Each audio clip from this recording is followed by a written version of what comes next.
게 영광의 박수 올려드리겠습니다.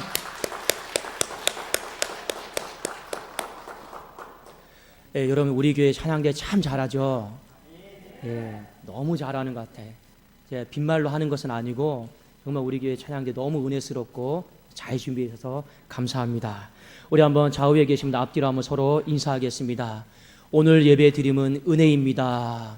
오늘 예배 드림은 은혜입니다. 네. 우리가 이 예배의 자리에 나오는 것도 어떤 사람은 뜻대로 안 된 사람도 있을 거예요. 그래도 이 자리에 마지막에 있게 하신 것은 오직 하나님의 은혜인 줄로 믿습니다. 우리 기도하겠습니다. 살아계신 하나님 아버지 감사합니다. 하나님 12월 첫째 주를 맞이해서 하나님 앞에 예배를 드립니다. 우리가 주님 앞에 드려지는 모든 말과 묵상들이 주님께 연락되어지기를 원하나이다. 하나님, 은혜 아니면 살 수 없는 인생임을 다시 한번 생각하게 하시고, 인생이 많이 살 수 있는 것 같지만 70이고 조금 더 살면 80이라 하였는데, 하나님, 모든 인생의 날이 화살처럼 빨리 지나가고 한 경점이라 하였는데, 하나님 주님 앞에 겸손히 살게 하여 주시고 감사히 살게 하시고 서로 판단하거나 미워하지 않고 사랑하며 아껴주며 귀하게 여기며 살아가게 하여 주시옵소서. 남은 생애를 헛되게 살지 않게 하시고 하나님의 나라를 세우고 교회를 세우면서 살아가는 복된 삶이 되게 하여 주시옵소서. 하나님이여, 가정을 축복하여 주시옵소서. 가정 가운데 하나님 자녀에게 특별히 은혜가 있게 하여 주시고 우리 자녀들 다음 세대로 잘 세워지게 하시고 믿음의 자녀들 되어지게 하시고 우리 부모 세대가 아버지 한 세대를 다 감당하고 갈 때도 내 자녀가 다음 세대의 믿음의 유산을 물려받는 것을 경험하게 하여 주시옵소서. 특별히 하나님, 오늘 또 이번 주에 순산을 앞두고 있는 아버지 한 가정이 있습니다. 하나님, 그 가정 가운데 축복하여 주셔서 산모의 건강을 지켜주시고 그 태의 열매를 하나님께서 지켜주셔서 아름다운 생명의 열매를 보게 하여 주시옵소서. 예수 그리스도의 이름으로 기도드리옵나이다. 아멘. 자, 오늘 부스러기 은혜 이 말씀을 가지고 우리 함께 은혜를 나누고자 합니다. 여러분, 인생을 살아가면서 가장 큰 축복 중에 하나가 무엇이냐면 이 만남의 축복입니다. 만남. 좋은 사람을 만나는 것, 이것은요 돈과 바꿀 수 없는 것입니다. 그리고 이 만남의 축복 중에서 더 큰 복은 무엇이냐? 그 좋은 사람과 평생을 함께하는 것입니다. 그래서 여러분, 우리가 숨을 거둘 때, 내 인생이 노년이 되었을 때 끝까지 내 곁에 함께 있어주는 사람이 단 한 사람이라도 있다라면 그 사람의 삶은 잘 산 것이고 행복한 삶인 줄로 믿습니다. 그래서 이 만남의 축복이다라고 하는 건요 굉장히 중요한 것입니다. 오늘 성경 말씀에 보면 이 시어머니 나오미가 나오고 두 자부가 나옵니다. 첫째 며느리의 이름은 오르바예요. 둘째 며느리의 이름은 루시입니다. 이들이 모압 땅에서 인생에 실패를 했고 이제 약속의 땅인 베들레헴으로 돌아오는 여정 속에 있습니다. 그런데 이때 시어머니 나오미가 두 자부에게 이런 말을 합니다. 자부야, 모압 땅으로 돌아가라. 어머니 왜요? 나는 늙어서 더 이상 너희들에게 해줄 수 있는 것이 아무것도 없다. 어머니, 어떻게 어머니 버려두고 도망갑니까? 저희는 못 돌아갑니다. 죽는 날까지 어머니 섬길 거예요. 돌아가라. 나는 너희들에게 해줄 수 있는 것이 아무것도 없다. 그러니까 이 말을 듣고 두 자부가 대성통곡을 하는 거라요. 어머니, 절대로 어머니 버리지 않겠습니다. 그런데 대성통곡을 하다가 갑자기 큰 며느리가 어머니 죄송합니다. 돌아갈게요 하고 둘째 며느리는 더 울면서 어머니 저는 절대로 어머니를 버리지 않겠습니다 하는 장면이 오늘 본문에 있는 말씀입니다. 여러분 생각해 보십시오. 비록 부모가 자녀에게 아무것도 해줄 것이 없다 하더라도 인생의 노년이 되면 제일 힘든 것이 무엇입니까? 외로움이고 쓸쓸함 아니겠습니까? 그런데 이 두 자부가 그래도 내 곁에 있어주기를 원하는 마음이 이 시어머니의 마음 아니겠습니까? 그런데 시어머니는 해줄 것이 아무것도 없으니까 돌아가라고 하는 거예요. 그렇게 서로 옥신각신하다가 이 말을 들었을 때 큰 며느리가 결단을 하고 돌아가 버립니다. 자, 그 말이 어떤 말인가를 우리 성경 말씀을 통해 한번 좀 같이 보기를 원합니다. 룻기서 1장 13절입니다. 자, 우리 함께 읽겠습니다. 시작. 너희가 어찌 그들이 자라기를 기다리겠으며 어찌 남편 없이 지내겠다고 결심하겠느냐. 내 딸들아, 그렇지 아니하니라. 여호와의 손이 나를 치셨으므로 나는 너희로 말미암아 더욱 마음이 아프도다 하매. 오늘 13절 말씀에 보면 어떤 구절이 나오냐면 여호와의 손이 나를 치셨다, 이 고백이 나옵니다. 여호와의 손이 나를 치셨다라고 하는 것은 히브리어 단어로 보면 하나님이 내 삶으로부터 등을 돌렸다라는 거예요. 그러니까 하나님 앞에 버림받은 거예요. 나오미는 알고 있어요. 내 삶이 남편도 잃고 두 아들도 있고 인생의 물질도 있고 다 잃었어요. 그리고 하나님이 내 삶에 등을 돌렸다라고 하는 걸 알고 있었습니다. 하나님 앞에 버림받은 인생이죠. 이 이야기를 제일 마지막에 두 자부에게 합니다. 그리고 이 이야기를 들었을 때 첫째 자부가 어머니 죄송합니다 하고 모압 땅으로 돌아가 버립니다. 여러분, 사람은요, 그래도 뭔가 기대가 있어야 돼요. 그래도 뭔가 하나 내 인생에 소위 세상 말로 말하면 건덕지라고 그러죠. 그것이라도 있어야지 옆에 있을 수 있는 힘이 있는 것 아니겠습니까? 그런데 이 첫째 자부가 우리 어머니가 하나님으로부터 신으로부터 버림을 받았다라는 이 말을 딱 듣자마자 마음 정리를 끝냅니다. 많이 같이 따라가다가는 내 인생도 같이 저주받게 돼 있거든요. 내 인생도 아무런 득볼 곳이 없거든요. 그러니까 재빨리 결단하고 돌아가 버렸습니다. 그렇다고 해서 누구도 이 첫째 자부에게 그런 결단과 선택을 한 것에 대해서 여러분 비난할 사람은 아무도 없습니다. 그런데 우리가 오늘 말씀을 통해 한 가지 살펴보아야 될 것은 무엇이냐면 똑같은 이야기를 들었는데 왜 그러면 둘째 자부였던 룻은 어머니를 버리지 않고 계속 나는 어머니와 함께 가겠습니다라고 고백을 했을까요? 우리가 그것에 대해서 한번 살펴보기를 원합니다. 자, 우리 룻기 1장 16절 17절을 같이 한번 보시겠습니다. 우리 16절 한번 같이 한번 읽어볼까요? 시작. 룻이 이르되 내게 어머니를 떠나며 어머니를 따르지 말고 돌아가라 강건하지 마옵소서. 어머니께서 가시는 곳에 나도 가고 어머니께서 머무시는 곳에서 나도 머물겠나이다. 어머니의 백성이 나의 백성이 되고 어머니의 하나님이 나의 하나님이 되시리니. 그 다음 17절은 제가 읽겠습니다. 어머니께서 죽으시는 곳에서 나도 죽어 거기 묻힐 것이라. 만일 내가 죽는 일 외에 어머니를 떠나면 여호와께서 내게 벌을 내리시고 더 내리시기를 원하나이다 하는지라. 똑같은 이야기를 들었는데 왜 둘째 자부였던 룻은 어머니를 떠나지 않고 계속 쫓아갔습니까? 지금 이 룻의 마음에는 중요한 한 가지 신앙이 있습니다. 오늘 16절과 17절에 있는 말씀을 보니까 어머니께 내가 붙겠습니다라고 했는 이 고백 속에는요, 신앙의 고백이 담겨 있는 겁니다. 그렇죠? 그러면 이 룻의 마음 속에는 어떤 신앙의 고백이 있었는가? 룻이 생각했던 하나님은 어떤 분이었는가를 우리가 아실 필요가 있습니다. 그 룻이 붙잡았던 하나님은 어떤 하나님이었냐면 룻기 1장 6절에 나옵니다. 자, 우리 6절 말씀을 잘 보시기 원합니다. 함께 읽어볼까요? 시작. 그 여인이 모압 지방에서 여호와께서 자기 백성을 돌보시사 그들에게 양식을 주셨다 함을 듣고 이에 두 며느리와 함께 일어나 모압 지방에서 돌아오려 하여. 이 나오미의 가족이 베들레헴 땅을 버리고 모압 땅으로 이사 간 지 10년이 되었습니다. 그 10년째 되던 해 소식을 들었죠.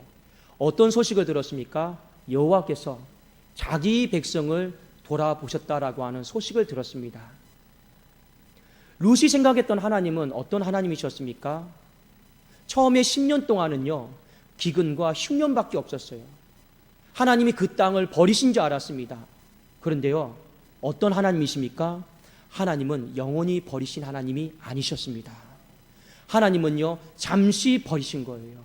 그리고 하나님은 어떤 하나님이십니까? 그 땅을 다시 돌아보시사 회복시켜 주시는 하나님이심을요, 이 룻은요 바라보았다라고 하는 것입니다. 사랑하는 여러분, 룻이 그 이스라엘 민족을 그렇게 바라봤어요. 그 나오미의 가정도 똑같지 않겠습니까? 하나님 앞에 버림받은 거 맞아요. 맞죠? 버림받았습니다. 하나님이 등을 돌렸습니다. 그런데 이 룻의 마음에는 어떤 신앙이 있느냐? 하나님이 우리 어머니를 완전히 버리지 않으셨다. 잠시 버린 거예요. 그리고 하나님은요, 다시금 회복시킬 거다라고 하는, 우리 어머니의 가정도 다시 돌아봐 주실 거다라고 하는 이 믿음이 나오미와 룻 가운데 있었다라고 하는 것입니다. 사랑하는 여러분, 우리가 인생을 살아가면서 분명하게 한 가지 아셔야 될 것이 있습니다. 하나님은요, 절대로 우리를 영원히 버리지 아니하시는 줄로 믿습니다. 그래서 시편 말씀에 보면 하나님은 의인의 요동함을 허락하지 아니하시고 그가 6번 넘어져도 마지막 반드시 7번째는 일으켜 세워주신다라고 약속을 하셨습니다. 오늘 이 사람들이 또 베들레헴 땅으로 돌아가는데 중요한 한 가지 마음의 신앙의 고백이 있습니다. 그것은 무엇이냐면요, 바로 양식의 문제입니다. 여러분 한번 잘 생각해 보세요.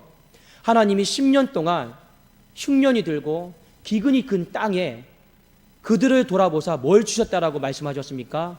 양식을 주셨다고 했어요.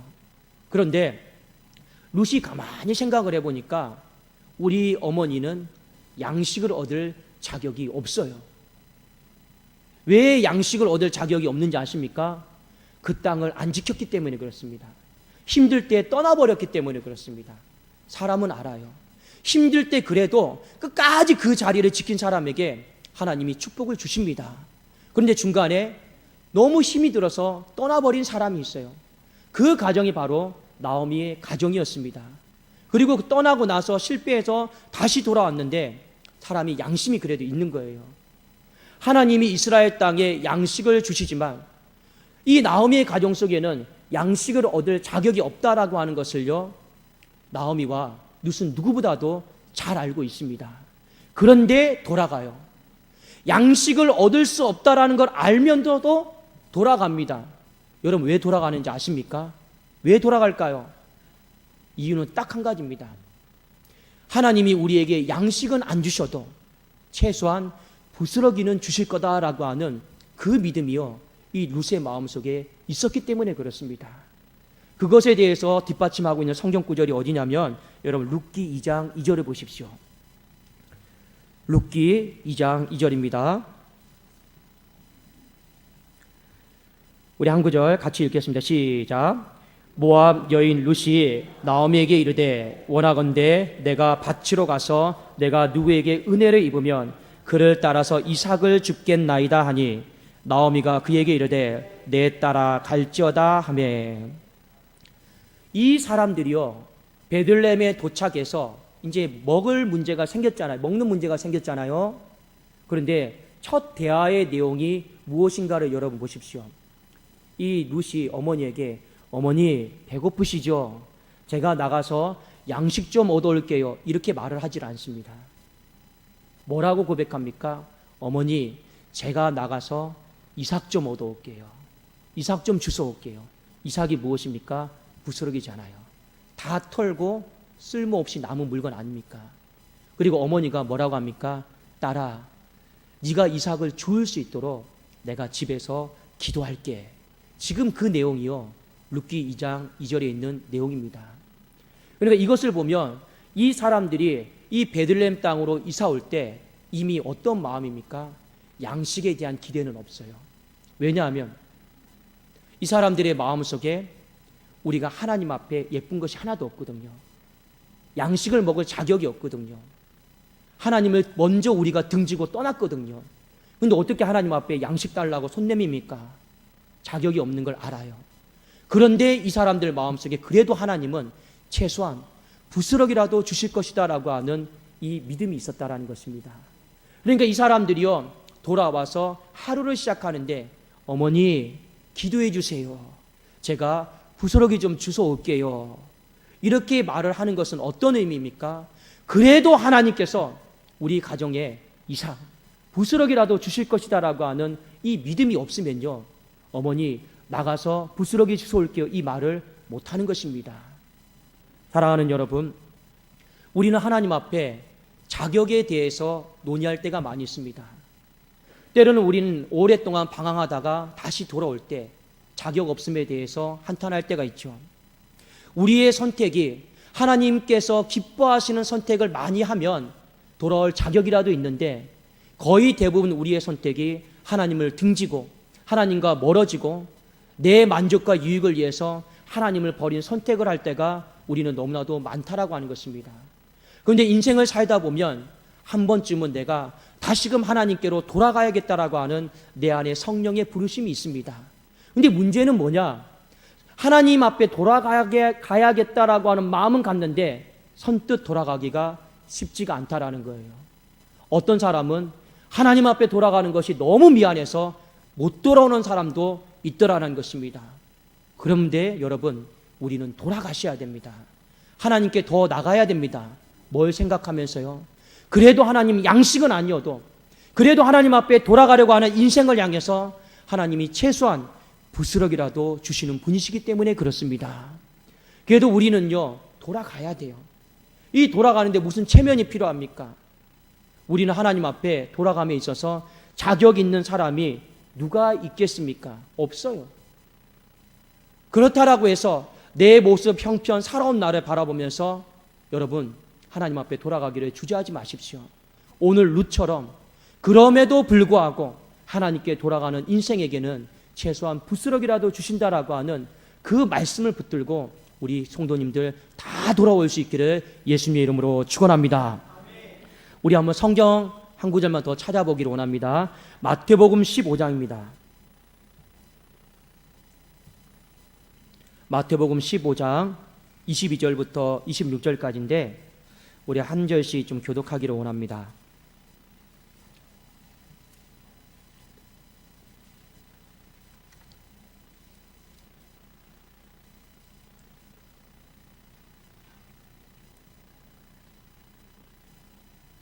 자, 여기 마태복음 15장 22절에서 26절에 보면 한 여인이 나옵니다. 이 여인도 구약시대의 룻과 똑같은 여인이에요. 그런데 이 여인도 부스러기 하나 주실 것을 믿고요, 예수님께 더 나아갑니다. 자, 제가 22절 읽고 한 절씩 교독하겠습니다. 가나안 여자 하나가 그 지경에서 나와서 소리질러 이르되 주 다윗의 자손이여 나를 불쌍히 여기소서, 내 딸이 흉악하게 귀신 들렸나이다 하되,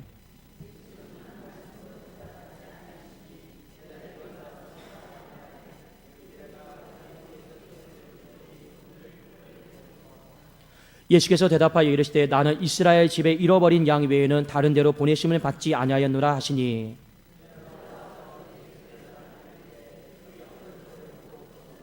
26절 같이 읽겠습니다. 대답하여 이르시되 자녀의 떡을 취하여 개들에게 던짐이 마땅하지 아니하니라. 이 여자는 이방 여인이에요. 그러니까 룻과 똑같이 이방 여인입니다. 그런데 자신의 딸이 귀신 들렸어요. 그 엄마의 마음이 얼마나 여러분 고통스럽겠습니까? 딸의 삶이 정상적인 삶이 안 되는 거예요. 이 엄마의 마음이 내 죄 때문에 이 딸이 고통당하나, 이 해결이 되지 않으니까 얼마나 여러분 마음이 아프겠습니까? 그런데 예수님에 대한 소문을 들었습니다. 그래도 예수님께 나가면 그분이 손만 얹어주시면 나을 수 있다라는 소문을 들었어요.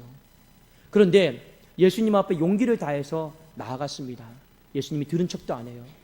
더 큰 소리를 질러서 예수님 고쳐주세요라고 간청합니다. 그런데 예수님이 뭐라 말씀하는지 아십니까? 모욕감을 줘요. 너는 개다. 너는 양식을 먹을, 떡을 먹을 자격이 없는 사람이다. 대놓고 이 여인에게 모욕감을 줬습니다. 그런데 이 여인이 어떻게 반응했는가를 여러분 보십시오. 보통 사람 같으면요, 오르바처럼 첫째 자부처럼 돌아가 버려요.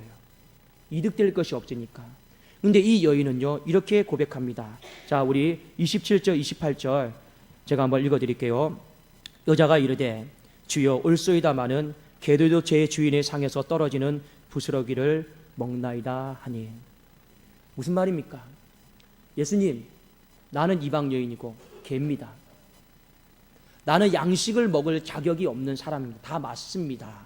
그런데 예수님, 개가 주인의 상에서 떨어지는 그 부스러기, 가치 없는 물건, 그것을 먹을 때 주인이 아무도 뭐라고 하지 않지 않습니까? 우리 신경 안 쓰잖아요. 어차피 부스러기는 버린 물건이기 때문에 개가 치워준다고 생각하지. 그것 가지고 주인이 부스러기 먹는 것 가지고 쫓아내지는 않지 않습니까? 부스러기를 달라고 하는 거예요. 내가 양식을, 떡을 먹을 자격은 없는 사람인 거 맞습니다.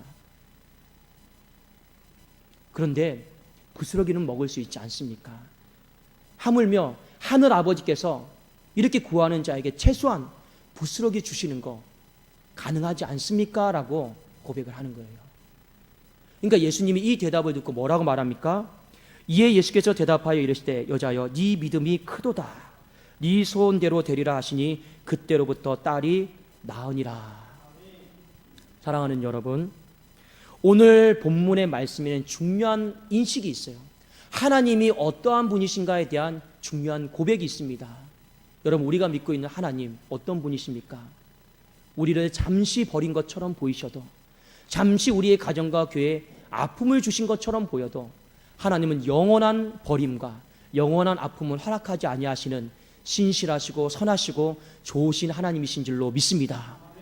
여러분, 우리 하나님은 얼마든지 주께로 돌아가기로 결단하고 결심한 심령에게 최소한 무엇을 주신다고요? 부스러기 은혜는 허락하여 주신다라고 하는 것입니다. 우리가 인생 가운데 결단해야 될 것이 있어요.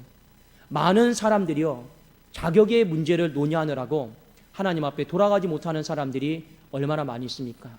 어떤 사람은 씻을 수 없는 죄를 지어서 나는 하나님 앞에 축복받을 자격이 없다. 어떤 사람은 내 인생의 모든 선택이 하나님을 등진 선택만 했기 때문에 하나님 앞에 돌아갈 자격이 없다. 또 어떤 사람은 너무 자존감이 강해서, 도덕의식이 강해서 하나님 앞에 못 돌아가는 사람들도 굉장히 많이 있습니다. 저는 성도님들의 그런 아픔과 고백에 대해서 알고 있어요. 여기 앞에 서 있는 목사도, 여러분, 목사가 어떤 죄를 하나 짓잖아요. 보통 성도들이 짓는 죄의식의 1000배, 10,000배를 느껴요. 목사가 그래서 저는 생각한 게 있어요. 죄를 안 짓고 사는 게 그냥 하나님 앞에 서 있는 비결이에요. 그런데 목사도 인간이잖아요. 실수도 하고 죄를 짓습니다. 근데 그 죄의식과 죄책감이요, 얼마만큼 지옥 같은지 몰라요. 씻을 수 없는 죄를 지으면 어떤 생각도 드냐면 목회를 그만 내려놔야겠다. 자격이 없으니까. 그런 생각이 들 때가 얼마나 많은지 모릅니다. 하나님 앞에 돌아가고 말고 한 이 선택이 문제도 없어요. 돌아가는 것이 너무 뻔뻔해서 목사가 어떻게 이 내면에서 들려오는 이 소리를 어떻게 감당을 해냅니까? 너무 어려운 문제인 것 같아요. 그런데 하나님은 자격 없는 인생을 향해서도 뭐라고 말씀하시느냐? 돌아오라라고 하는 것입니다. 돌아와서 내가 너에게 주는 최소한 부스러기라도 줄 테니까, 그거 먹는 거에 대해서 내가 너한테 꾸지람하거나 나무라지 않을 테니까 그거라도 먹으라는 거죠. 여러분, 우리는 양식이 아니어도, 떡이 아니어도 그래도 최소한 하나님께 돌아가는 심령에게 부스러기 은혜를 주시는 줄로 믿고 우리 떨어지지 아니하고 계속적으로 돌아갈 수 있기를 주의 이름으로 축원합니다. 여러분, 어머니, 제가 양식을 얻으러 다녀올게요. 이 고백이 아니고, 어머니, 제가 땅에 떨어진 부스러기를 주스러 다녀올게요. 어머니, 기도해 주세요 하는 이 한 가정의 아픔과 눈물의 기도를 여러분 잘 생각해 보십시오. 아침에 여러분 남편이 나가고 아내가 일하러 나가는데, 여보, 나 밑에 땅에 떨어진 거 주스러 갔다 올게. 이런 가정의 아픔을 여러분 생각해 보세요. 그걸 놓고 한 어머니는, 그래, 땅에 떨어진 거 잘 주웠나? 내가 기도해 줄게. 이 가정의 여러분 비참함과 아픔을 생각해 보세요. 여러분, 평생 이삭 줍는 인생, 부스러기 줍는 인생, 얼마나 입에 풀칠할 수 있겠습니까? 그 땅에 떨어진 거 많이 줍지 않으면요, 배가 부르지도 않아요. 근데 여러분, 중요한 한 가지 사실을 아셔야 됩니다. 세상이 주는 부스러기는요, 평생 우리에게 큰 도움이 못 됩니다. 그러나 하나님이 우리에게 주시는 부스러기는 이야기가 달라집니다. 어떻게 달라지는지 아십니까? 하나님이 우리에게 주시는 부스러기는요, 내 손에 닿기만 해도, 내 손에 스치기만 해도 내 입에 한 톨이라도 들어가기만 해도 위대한 회복의 역사가 일어나는 줄로 믿습니다. 오늘 이 여인이 부스러기를 줍는 인생을 살았어요. 그런데요, 오늘 고백하잖아요. 은혜를 입으면 부스러기를 더 많이 주울 수 있겠습니다. 이 고백 속에는 하나님이 주시는 부스러기다라고 하는 믿음을 갖고 주우러 나가는 거예요. 이제 여러분, 하나님이 주시는 부스러기는요, 닦기만 해도, 스치기만 해도, 먹기만 해도 아까 그 이방 여인처럼 그 딸이 낳는 역사가 있는 줄로 믿습니다. 루세의 어머니 이름이, 시어머니 이름이 나오미잖아요. 나오미가 돌아왔을 때 이렇게 말합니다. 내 인생은 텅 비었다. 그런데 룻기 4장에 보면 하나님이 그 텅 빈 가슴을요, 웃음으로 가득 채워주십니다. 이 룻의 가정 다 과부예요. 무슨 소망이 있습니까? 그런데 보아스다라고 하는 사람을 하나님이 붙여주세요. 그래서 한 가정이 회복이 됩니다. 그리고 이 가정이요, 나중에 다윗 왕조를 이룹니다. 하나님이 얼마나 위대하게 회복시키십니까? 중요한 것은 이들이 양식은 아니어도 하나님이 주신 부스러기를 내가 사모하겠나이다라고 하는 이 믿음으로 하나님 앞에 용기를 내어서 나아간 것입니다. 하나님은 그것을 결코 작다 여기지 아니하시고 위대한 축복으로, 회복으로 바꾸어 주신 줄로 믿습니다. 사랑하는 여러분, 한 해를 되돌아보면서 우리가 하나님 앞에 잘 살았으면 얼마나 잘 살았겠습니까? 많이 부족해요. 여기 목사도 부족하고 다 부족합니다. 우리는 거짓말도 많이 했고, 우리는 온전치 못한 부분도 많이 있고, 하나님 앞에 약속은 했지만 지키지 못한 것도 많이 있습니다. 우리는 또 힘들 때 교회를 떠난 사람도 있습니다. 중요한 것은 그것이 아니고, 그럼에도 불구하고 우리는 어떻게 해야 됩니까? 다시금 하나님께 돌아가야 된다는 것입니다. 룻이 고백했던 것처럼 죽는 일 외에는 이젠 앞으로 주님을 떠나는 일이 제가 없을 것입니다라고 하는 이 고백이 우리 모두에게 있기를 주의 이름으로 축복합니다. 하나님이 주시는 부스러기를 사모하세요. 그것이 세상이 볼 때는 아무것도 아닌 것 같지만 그래도 그 부스러기 하나님이 주시면요, 은혜 가운데 주시면 가정이 회복되어지고 나라가 회복되어지고 자녀들이 회복되어지는 복된 역사가 있게 될 줄로 믿습니다. 기도하겠습니다. 살아계신 하나님 아버지, 감사합니다. 우리 모든 성도님들의 가정과 교회에 부스러기의 은혜를 충만하게 부어 주시옵소서. 그 부스러기를 사먹고 먼 길에서 달려온 심령들도 있습니다. 그 부스러기를 사모하는 마음으로 아들을 재촉해서, 내 마음을 재촉해서, 내 남편을 재촉해서, 내 아내를 재촉해서 이 전 가운데 달려온 심령들이 있습니다. 하나님이여, 하나님이여, 회복의 역사를 허락하여 주시옵소서. 예수 그리스도 이름으로 기도드리옵나이다. 아멘.